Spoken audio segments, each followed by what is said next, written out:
Mental Health, the Up and Up. We're trying to make mental health care clear, helpful, and maybe even fun. We're chatting with licensed therapists, but this is not therapy. These are simply thoughts and ideas for you to discuss with your own therapist and to help you on your journey of complete wellness. Okay, so we are back with another pop culture reference. Not really. It's something that I know I've seen on social media, but Jerry, you brought this to me as a topic of discussion, and I'm going to bring it up here. Da-da-da. And as she's bringing that up, I want to say to you, to the audience, if any of you run across a flyer like this or something on social media and want to suggest it as a podcast topic, we'd love to hear that. Absolutely, please do. We're always looking for more things to talk about. Okay, so I did see this on Facebook a few weeks ago, but you just sent this to me, and it's for our listeners, not watchers. It's a flyer, and it says things we model for our kids, whether we realize it or not. And it's got a list. It's how we handle mistakes, how we deal with frustration, how we solve problems, how we take care of ourselves, how we navigate conflict, how we speak up for self and others. It's a big one. Mm-hmm. How we ask for help, how we apologize and repair, how we approach differences, how we care for animals, how we care for our environment, and how we listen. And I love the entire concept of this flyer because these are really big things that people don't realize are the nonverbal things we teach our kids and the kids around us. Yeah. And I would say adults too. I mean, I True. think modeling is so much more important than the words that come out of our mouths. And what works best is if the words that come out of our mouths actually match, that's usually a good thing. Yeah. Before we get started on the big list, as you were reading it, I was thinking that this is a very commonly overlooked idea in counseling. Like counselors say a lot about self-care, and then they see way too many clients a week, or they say a lot about, acceptance and maybe they don't model that, or self-care is the biggest one. Yeah. And I personally, I love self-care. What I tell my clients is that not only is it helpful or more helpful, it's also more fun. So even if it weren't helpful, it's kind of fun to go get a massage or to drink a cherry milkshake or whatever. Something that was in the Ted Lasso show. I'm calling back to our one where we talked about therapy on TV. But what I loved in that show was they showed the therapist's personal life just a little bit, because the whole point of her is that she kept her life very, very separate from her work. And it actually shows this little tidbit of her talking to her own counselor and getting her own help and calling out her own behaviors that she was trying to work on, basically. Yeah. And where it was affecting her job and how she was interacting with her clients. And it was a really good peek behind the curtain kind of moment where it shows, oh yeah, they're people too. They are also struggling with things and working through things and learning how to take care of themselves better. Yeah. Yeah. Absolutely. I'm already behind the curtain. I know that I'm not the big, Wizard of Oz projection that maybe some other people see me as. And they're like, nope, I'm just normal. Yeah. I was going to say the other thing that popped in my head as we get started here is that this whole flyer and the entire topic of our podcast today flies in the face of the phrase that we all heard growing up of, well, do as I say, not as I do. Yeah. Yeah. So before we get started from a parenting class I taught last night, it came up, how parents compare. And I always thought it was funny, even as a child, when my mom would say, why can't you be more like, Michelle? Why can't you be more like Michelle? And then another day say, well, if Michelle would jump off a cliff, would you jump off a cliff? And they're like, am I supposed to be like her or not? Pick one. Yeah. Right. I brought it up to her once and she wasn't super appreciative. Ooh, I bet. It was like, I could. well, it's different in different situations. Yeah, I'm sure. I mean, it is. Yeah. Oh my. Okay, so moving through this list, Uh-huh. things we model for our kids or for others, and we don't realize it or not. So, Mm. how we handle mistakes. That is definitely a tough one. Mm-hmm. That's one that I tend to be super aware of in myself, of wanting to intentionally trying to make sure that I'm being humble and um, kind when I'm faced with a mistake. It's, Mm. as we've talked about before, it's not my best always. You mean kind to yourself or to others? When they make mistakes or when you make mistakes? Oh, well, now we're diverging. When I Mm. make mistakes was how I was reading it. Mm-hmm. I know in one of our previous talks we were talking about learning to apologize better Mm-hmm. and sincere feeling, and how I struggle with that defensive knee jerk. So I'm telling you I'm sorry, but I sound really pissy when I say it. So it's like, Mm-hmm. look, I realize that I did it bad and I'm Mm-hmm. sorry and I know this is making it worse, but I'm trying to own my stuff and I still feel Yes. defensive. And so that's what my Yeah. apology ends up coming out as. Yeah. And so that's owning my mistakes, Yeah. and it's still a work in progress. Yeah. And again, if you were doing that with me, then I'd be there like, oh, she just kicked me in the shins and now I got to comfort her, you Right, know. exactly. But I see that as both. And it just came to me like right now is how we handle our own mistakes and how we handle other people's mistakes, you know. Mm-hmm. I, I wish I could take credit for this. It just is something that seems to come easy for me, Mm-hmm. which is actually, I'm super glad if I was going to be born with some trait. This is a really good one where I have never, well, no, I can't say never.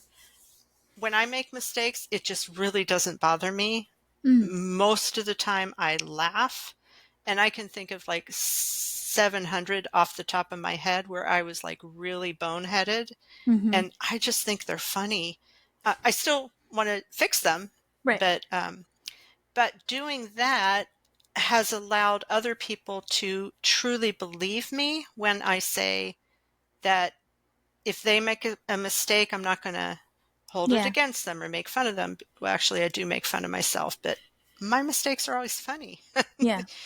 but how I treat myself when I make mistakes helps them have confidence that I'm going to treat them, you know, with respect when they make mistakes. For sure. Makes Yeah. sense. Yeah. So, yeah. And again, it's something like that. Do as I say, not as I do, you know, and especially, I think a lot of people are a lot harder on themselves than they are on other people. Mm-hmm. And I'm trying to think if that's actually true because there are a lot of people out there who are a lot harder on other people. And then, Well, yeah. I think it depends on how far, how deep down the rabbit hole you want to go. Because Mm, on the surface, people can be very self-focused, mm-hmm, and what that, and I don't mean selfish, that's a different thing, but mm-hmm, that means that when they go through the world and someone does something different than you, they go, well, why did you do it that way? That's just dumb, because it's mm-hmm, outside their own experience and understanding of how best to go about whatever the thing is. mm-hmm. And so that tends to be very critical of others, but it comes from a point of being of, again, it's not selfishness, it's just being Yeah. focused on their own experience. Yeah. How does that affect the decisions I might want to make? It's Mm-hmm. well, that's weird. Why did you do that? And then part of us goes like, that might be a reasonable way to handle that. Yeah. But Yeah. if you really start dissecting into that, you can get into the psychology of, well, then that's just projection of their own inability to handle when things don't go the way they think they do, or blah blah blah blah blah blah blah. I mean, we Hmm. could really go down the rabbit hole, but Yeah. We're already spending all our time on just the first item here, but those things, like when people say you're projecting, you're using it as a crutch, you're mm-hmm. denying.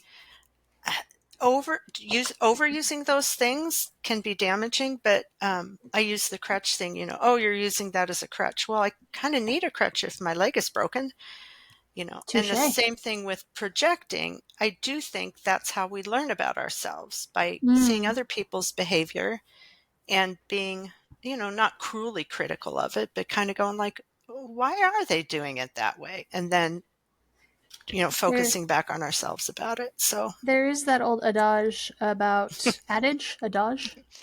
always said adage, but I Adage, don't know that that's adage. correct. No, make it sound fancy in French. Yeah. No, there is that old adage about the things that bother us in other people are the things we don't like about ourselves, Yeah. which I think there's definitely some truth to. I don't think that's Uh-huh. always the case, but Yeah. so it all Yeah. comes back around. Yeah. No, I agree with that. And I would say it, not so much the things that bother us, but the things we're aware of and therefore bother Yeah, us. yeah. So, yeah, how you treat yourself, how you treat other people when you make mistakes, regardless of what comes out of your mouth, people are going to pay more attention to how you behave. This next one, how you deal with frustration, is an interesting one because how you deal with frustration can be dependent on what you consider okay. Does that make sense? Yeah. Yeah. Because, like, I think it's perfectly, you and I have talked about this, where it's perfectly valid when you're frustrated to kind of throw a mini temper tantrum and go, "Ugh," Yeah. and stomp your feet because it helps get that mood out so you can actually deal with what's in front of you. Yeah. But It people find that, acknowledges that mood. Yeah. but many people do find that off putting. They think you should just bottle it or not express it, or I don't know. Especially parents and kids. I think we have greater expectations of kids. Hmm. Like when a kid says, I don't want to go to school, where they're like, well, you got to, and you know what? You should basically, you Just buck shouldn't be up and deal frustrated with about, it. yeah. And I think of how it happens quicker as an adult, but when I walk into a dirty bathroom, knowing that I have to clean it, I don't skip and sing a merry tune. I'm there like, I don't want to clean this bathroom, or going to work, or just about anything. I took the garbage out, the gross smelly garbage out this morning, and I didn't go like, la, la, la. I was like, ugh, You didn't you have a know, Snow White moment about it? I very rarely have Snow White moments, Do do but do yes, do do do do. yeah, it, it's quicker because we've done it more times. Mm, Um, but, and also I think there are different kind of acceptable ways for people to deal with frustration, and what swear words are okay to say and what is a swear word. yeah, Um, and yeah. what I tell clients is, regardless of what's, your level of what's okay or what isn't, there has to be some way to express frustration. Mm-hmm. And if that's, you know, um, screaming, or if that's swearing, or if swearing isn't okay, then you got to have screaming. Or if screaming Yeah, and swearing aren't okay, then you have to have stomping. You have to have some way, because we're just going to, us and our kids and our friends, we're yeah. going to get frustrated. I had a Yeah. nephew hang out with me a while back who was, he's very, very dramatic whenever he gets frustrated. It's always crying and shouting. Hmm. And in and of that itself, that's not a problem, except when it happens over every single little thing. So we had started a conversation about different coping skills for different Hmm. levels of frustration. Because again, yes, you get to be frustrated. Absolutely, life is Hmm. frustrating. Hmm. But maybe this one's not a frustration worth screaming about. Maybe this one's just stomping or huffing or Yeah. punching a pillow. I don't even care.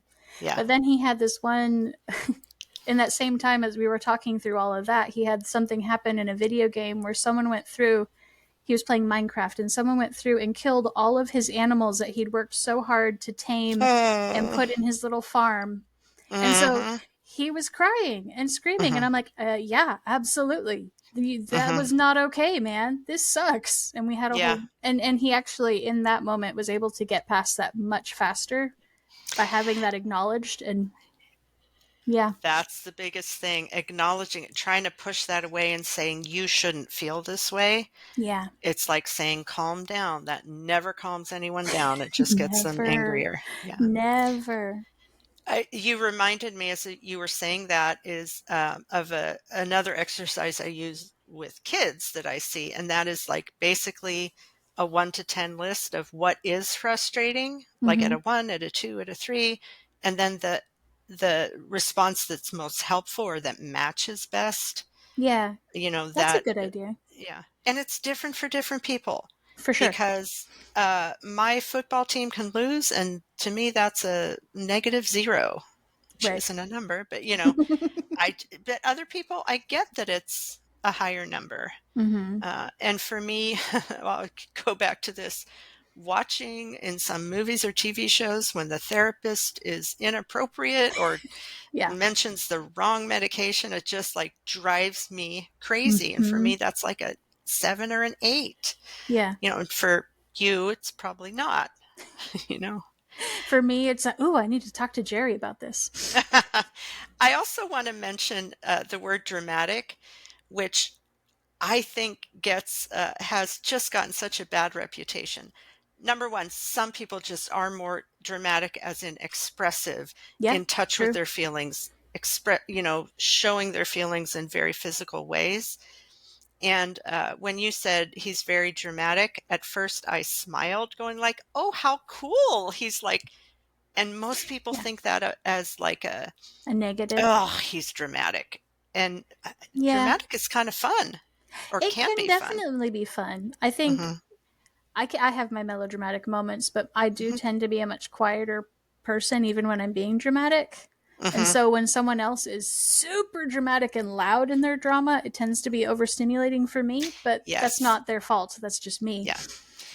I recently talked to a kid who gets called dramatic a lot, and Mm-hmm. I know her well, and I said her expression is like a fire hose, Mm. and most other people have I can't remember exactly the analogy I used, but they can't handle that fire hose. It's too much coming at once at them. Yeah. It'll knock them over. There is nothing wrong with the fire hose, you No. know. And but I said to be aware that other people, it's too much for most other people. However, when those other people say you're being too dramatic, what they're saying is you're being too dramatic for me to handle, Right. because she had a lot of shame about being dramatic. Oh, I bet. Yeah. And it's, Yeah. I think she is dramatic, and I Mm-hmm. get excited about that. And I think she's going to be that. Well, for one thing, she definitely should get into drama, like literal drama, Mm-hmm. but she's going to be that yoga instructor, that, or maybe not yoga, that step class instructor that gets everybody exciting about doing an exercise they don't want to do, or that Yeah. kindergarten teacher that just is able to take all all the energy and excitement that little kids have without getting knocked over, Yeah. or there's so many things that being dramatic is just such a benefit to. Absolutely. Yeah. So, and next, Next is how we solve problems. hmm yeah, and that's a step-by-step thing. Yeah. What I see most is people trying to solve the entire problem all at once. Yes. And I do think, breaking things down into smaller pieces, there's the saying, there's a lot of sayings, but one is, the journey of 1,000 miles starts with one step, or Yeah. any iteration. So, Which it's very interesting because that entire concept can sometimes be more overwhelming for some people. Of well, then that mm, means I have 1,000 steps instead of one mm-hmm, journey. mm-hmm, Um, it's been a point of frustration with a lot of people that I've tried to work toward common goals with because I tend to be really good about okay, we obviously we can't buy an entire cruise ship, but what can we do? I right, cannot buy mm-hmm, a yacht, but I mm-hmm, want to go fishing. So what can I do? Well, I can buy a right, fishing pole. And I'm very okay with just buying the fishing pole and starting mm-hmm, there and working my way up. Mm-hmm. Or like with these podcasts like that we're doing. When we first started doing it, I know a lot of people who would get stuck on, but we need all of this equipment. We need a camera and Mm-hmm. we need a microphone, and they all have to be of this quality or better. It's like, Mm-hmm. okay, but number one, that's super expensive, and that's Yep. a lot to do. That's a lot of a learning curve to try and tackle Yeah. in one small time frame.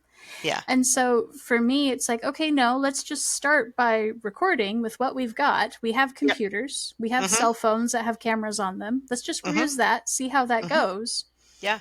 get something out there. And as we progress, we can improve the quality. And you and I are on the same page with this. But I know a lot Yeah. of people that I've talked to they get stopped and stuck because they try to eat the whole elephant at once. And Yes, I was just going to say that there's only one. I was going to actually challenge you and say there's only one way to eat an elephant. yep, Anna, yep. what do you think that it's? And it's one bite at a time. It is. It really Yeah. is. And I always think of those, like every once in a while you see a picture of like the average amount of chocolate that someone eats in a year, and it's always like, oh my goodness, or Mm, but yeah, you know, it does add up. Good and bad, it does add up. true. Yeah. The way that we express our problem solving though is definitely, I've seen how that affects kids. I've seen um I'm trying to think of a specific example. I've spent so much time around small children helping to nanny them, babysit them, Mm-hmm. everything.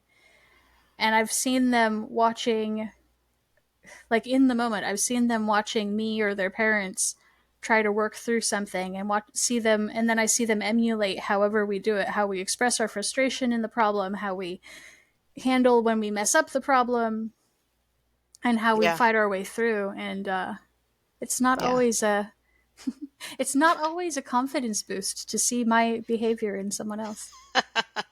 Right. I do think sometimes children are sent to us to make us look at our own behavior, kind of like that thing you just said about Yeah. what the things that bother us most in other people are things we need to work on. And Mm-hmm. it's like when we see our kid uh, do something and where they're like, why are you, oh, wait a minute, I just did that yesterday, Yeah. Yeah. So instead of just going through point for point down this uh, list, I just want to kind of talk broadly, because the whole point of this is what we're modeling to other people. So yeah. I think the real question here is, what do you want to be modeling to your kids, to your friends, Hmm. and how well are you reaching that value? Yeah. Yeah. And oh shoot, I had a thought and it went out of my mind, Oh, I'm so sorry. no, it'll come back. Well, here's another getting back to modeling.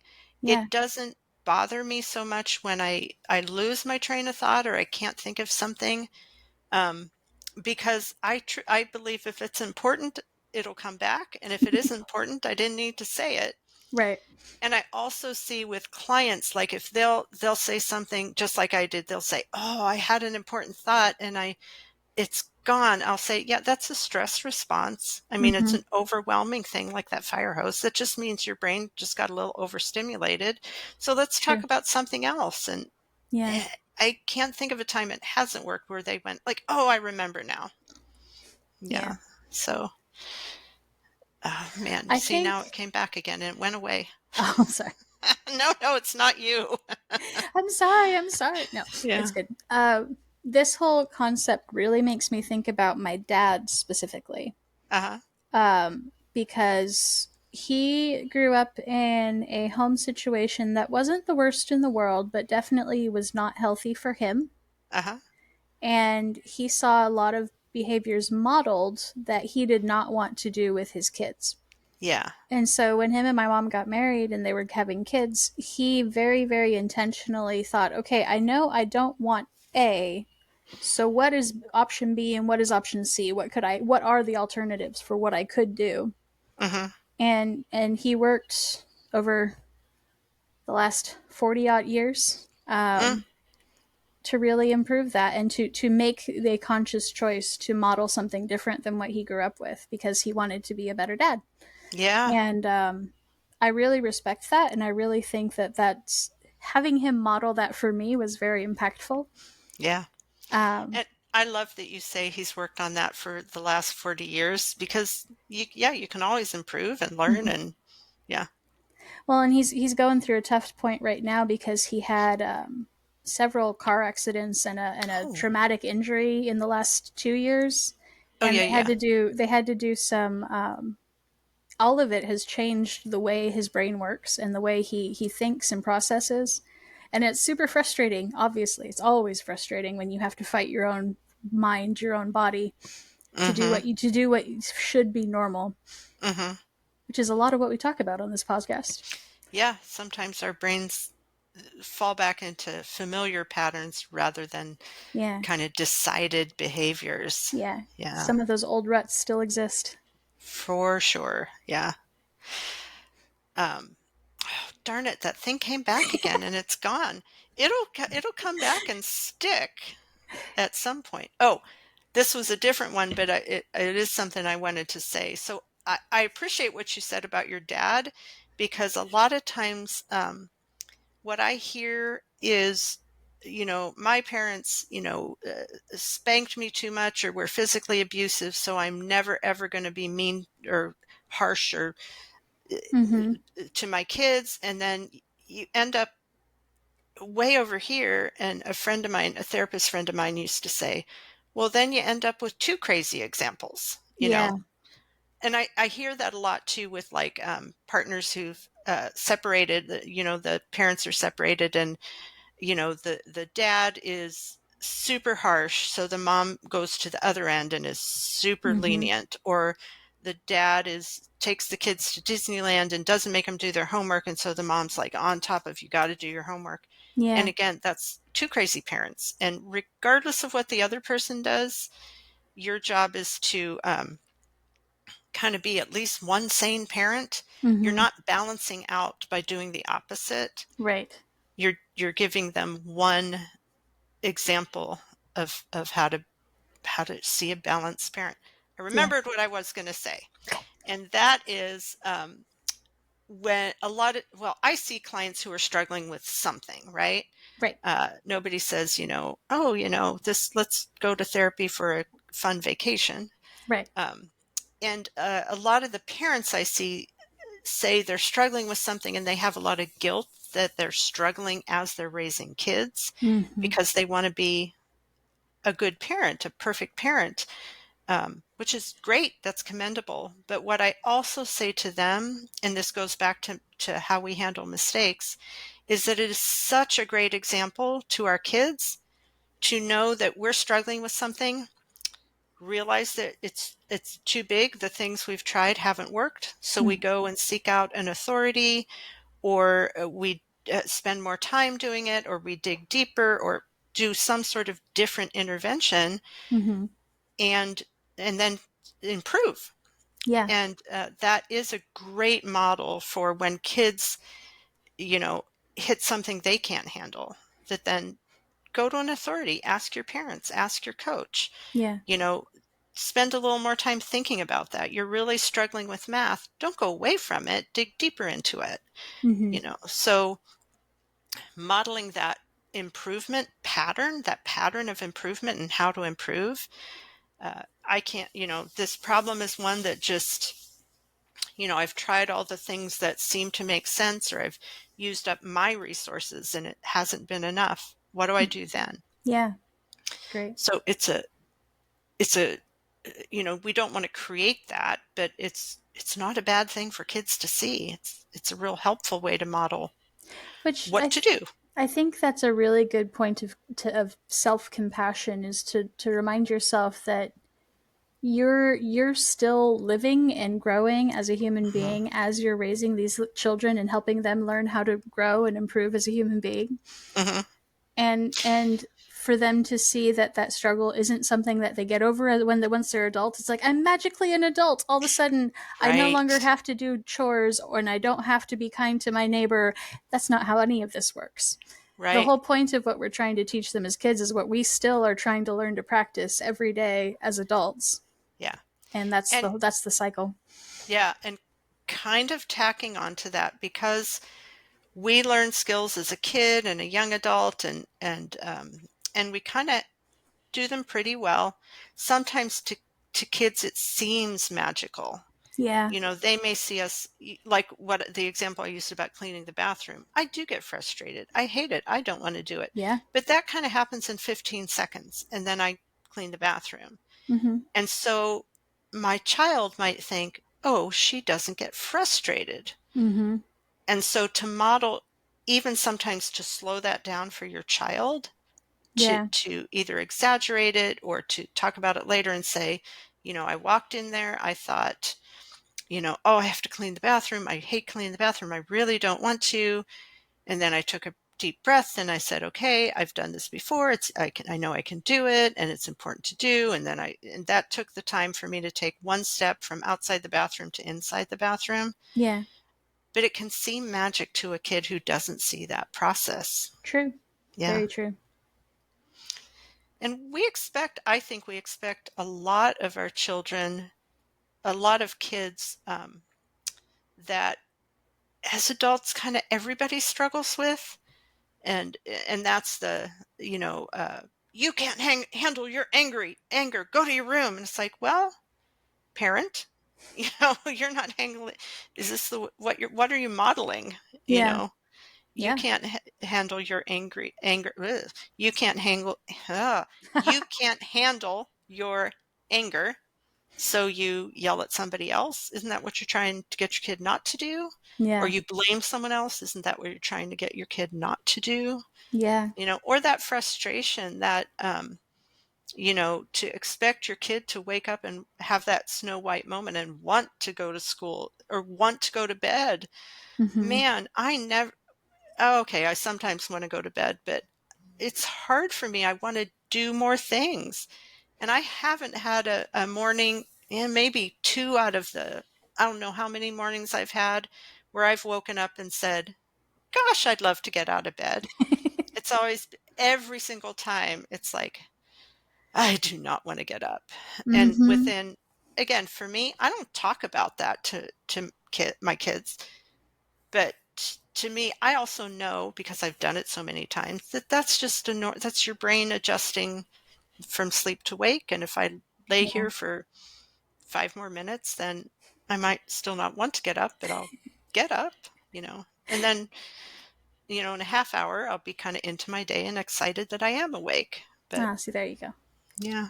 I'm always excited to go to bed. I'm never excited to get up. There's a saying or a joke, I don't know what it is, how to tell the difference between a kid and an adult. Mm.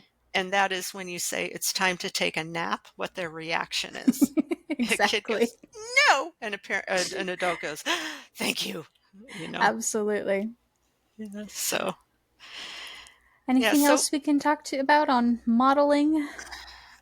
you know, there are a lot of real specifics we can talk about, but I think in general, there's some things to think about in general is Okay. to at least make sure what's come out of your mouth is congruent to what you're doing or matches that.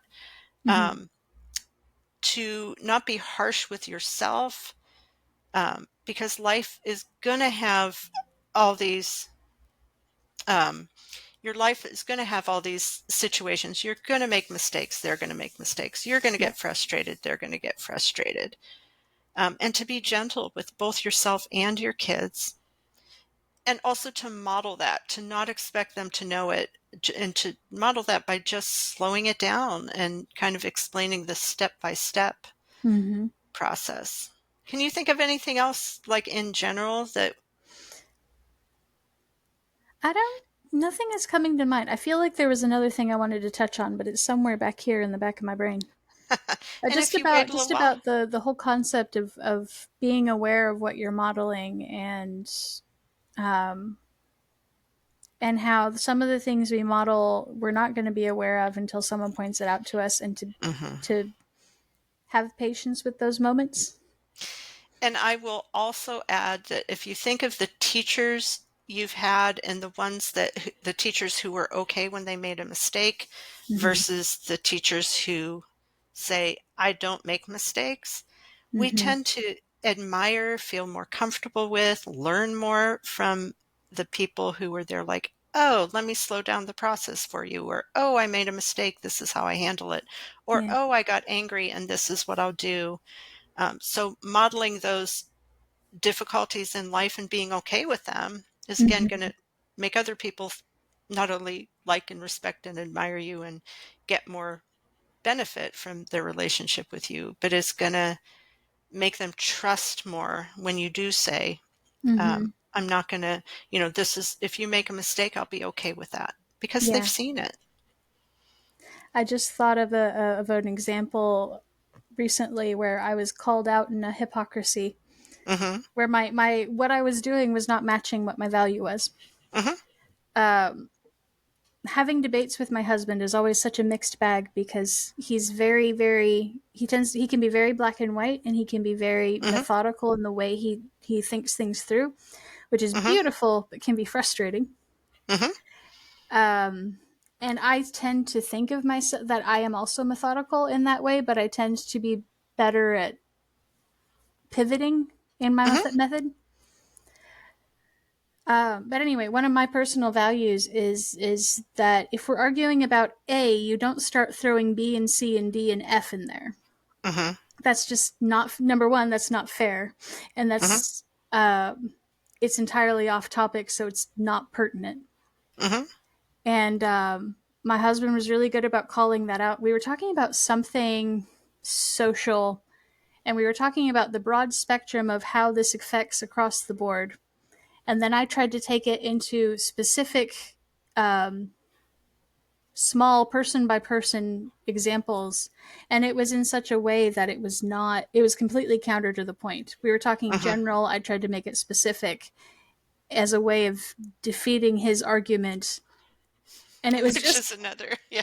yeah, which is another instinctive. It was completely instinctive. I didn't even realize I did it. I thought I was making logical sense. I was Uh-huh. so on top of my game.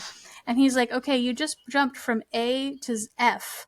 Yeah. This doesn't work. You cannot compare apples to oranges in this way." Yeah. And he was able to bring it up to me in a way that was very helpful because I'm like, "You're right. That doesn't Uh, work. Hang on, I have to rethink my arguments." yeah. Yeah.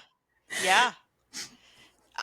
This is a little bit of an offshoot, maybe an F to your A, Okay. but many times, again, what I've seen in couples counseling and in my own life too, is that when people jump from A to F, to them it's A to B, to the Mm-hmm. other person it's A to F. So, Absolutely. you can be talking about, how I was late, meeting you. And then I say, yeah, my mother was wearing a blue dress. And Right. you're there like, what? And somehow to me, that's a horrible example because I don't know how that could even make sense. But in my mind, that's like, oh, well, obviously, why don't you see the connection here? Yeah. So, It yeah, was little. definitely one of those moments, but I did also in the moment see the fallacy of what I was doing and how it Hmm. didn't live up to what I want in the world, and which means what I want to be in the world. Yeah, So, yeah. All right. Well, Anna, as always, it's always a pleasure talking to you. And I hope our listeners enjoyed this, at least if they enjoyed it as much as you and I do, that's wonderful. If they enjoy it half as much as we do, I think that's also great because I just have such fun talking to you. for more resources, shop at www.upandupwellness.com and hit that subscribe button. If you are in crisis and struggling right now, the national hotline is 988 and they can help you any time of the day or night.